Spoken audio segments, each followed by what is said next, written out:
Assalamualaikum warahmatullahi wabarakatuh.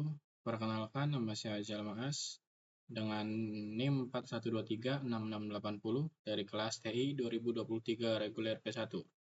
Di sini saya akan mempresentasikan hasil penelitian saya dan jurnal dalam bentuk PPT yang berjudul Revolutionizing Indonesia Text Classification, Generative Multimodal TF-IDF Approach. Sebelumnya, saya melakukan penelitian ini bersama dua anggota rekan saya, yaitu Aditya Arif Firmansyah dan juga Marvelio Muhammad Fajid. Nah, di sini kita mempunyai latar belakang, yaitu klasifikasi teks dalam bahasa Indonesia masih menghadapi banyak tantangan. Bahasa Indonesia memiliki tata bahasa yang kompleks, struktur kalimat yang beragam, dan ambiguitas makna yang seringkali menyulitkan sistem klasifikasi.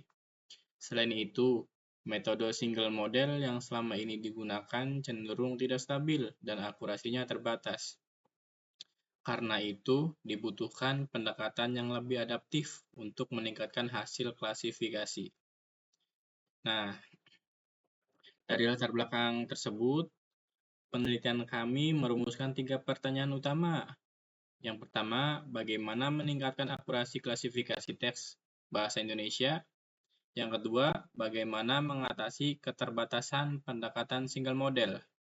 Dan yang terakhir, apakah multimodel dapat memberikan prediksi lebih stabil dibandingkan model tunggal? Nah, berdasarkan rumusan masalah tadi, tujuan penelitian kami adalah yang pertama, mengembangkan pendekatan multimodel berbasis TF-IDF.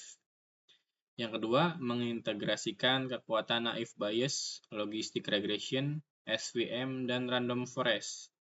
Dan yang terakhir, membandingkan performa model tunggal dengan ensemble. Nah, di sini metodologi penelitian ini terdiri dari 5 tahap.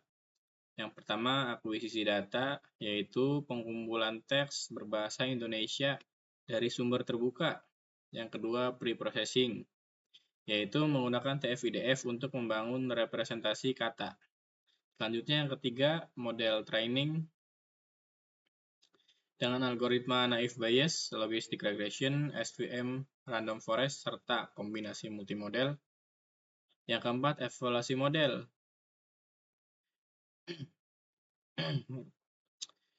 Yang keempat, evaluasi model dengan metrik akurasi, presisi, recall, dan Evans score. Dan yang terakhir, membandingkan hasil performa antar model untuk menemukan pendekatan terbaik.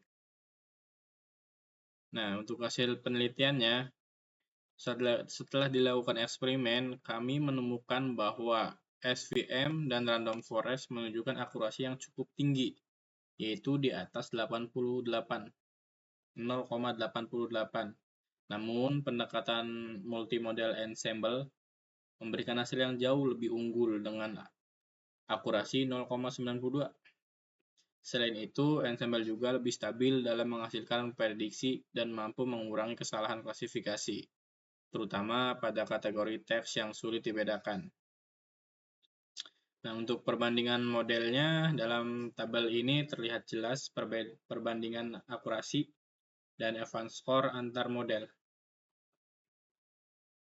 Pertama, naive Bayes menghasilkan akurasi 0,84, logistic regression 0,87, SVM 0,89, dan random forest 0,88. Sementara itu, model multimodal ensemble memiliki akurasi 0,92 dan Evans score-nya 0,90. Nah, hal ini menunjukkan bahwa strategi ensemble dapat menggabungkan kelebihan dan dari masing-masing algoritma.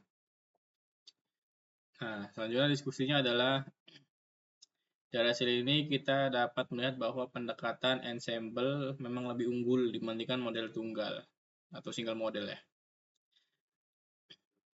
Metode ini berhasil mengurangi misclassification terutama pada kategori teks yang mirip secara leksikal. Selain itu, pendekatan ini juga lebih robust terhadap variasi data.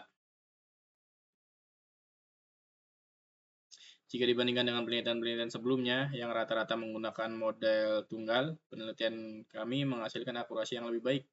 Artinya, strategi ensemble adalah solusi yang efektif untuk klasifikasi teks dalam bahasa Indonesia. Nah, kesimpulannya adalah penelitian ini berhasil membuktikan bahwa pendekatan multimodal IDF efektif untuk klasifikasi teks bahasa Indonesia. Metode ini membuktikan akurasi dan stabilitas prediksi yang lebih tinggi dibandingkan model tunggal. Selain itu, penelitian ini juga berkontribusi dengan memperkenalkan kerangka generatif multimodel di ranah bahasa dengan kompleksitas tinggi seperti bahasa Indonesia.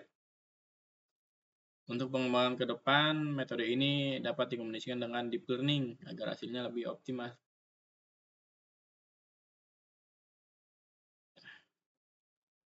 Dan sekian, terima kasih. Sebelumnya saya ucapkan terima kasih kepada STMIK Cirebon sebagai institusi akademik kami, serta Bapak Pembimbing kami, Bapak Yudhistira Adri Wijaya MKOM. Sekian presentasi dari saya, kurang lebihnya mohon maaf. Saya akhiri. Wassalamualaikum warahmatullahi wabarakatuh.